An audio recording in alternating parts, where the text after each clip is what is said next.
মনা, তুই এত সকাল সকাল উঠে গেছিস?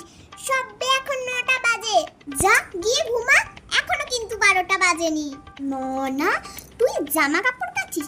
যা জামা কাপড়গুলো ছেড়ে বয়ফ্রেন্ডের সঙ্গে ঘরে গিয়ে কথা বল। আমি ঠিক জামা কাপড়গুলো কেচে দেব। এই মনা, তুই কোথায় যাচ্ছিস? কি নুন আনতে? চুপচাপ ঘরে গিয়ে ফোন ঘাটকা, তোকে নুন আনতে যেতে হয় না। ওই আমাকে টাকাটা দে, আমি নুনটা এনে নি। মনা, তুই রেডি হয়ে কোথায় যাচ্ছিস? কি, বাবার সঙ্গে ঘুরতে? এত বড় মেয়ে, বাবার সঙ্গে ঘুরতে যাবি?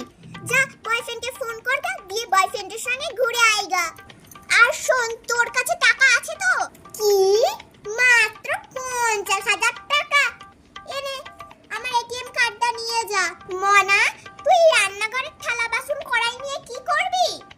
কি, তুই রান্না করবি? রাখ ওইসব, যা ঘরে গিয়ে রেডি হয়ে রিলস বানা, সেটাই কাজে দেবে।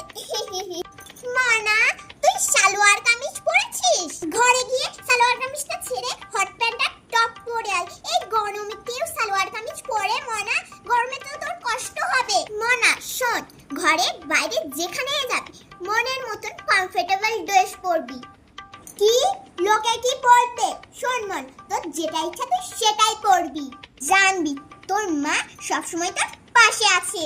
মনা শোন, তুই একদম লোকের কথায় কান দিবি না।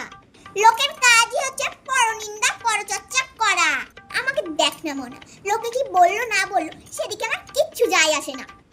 আমার যেটা ইচ্ছা আমি সেটাই করবো, বিকজ লাইফটা আমার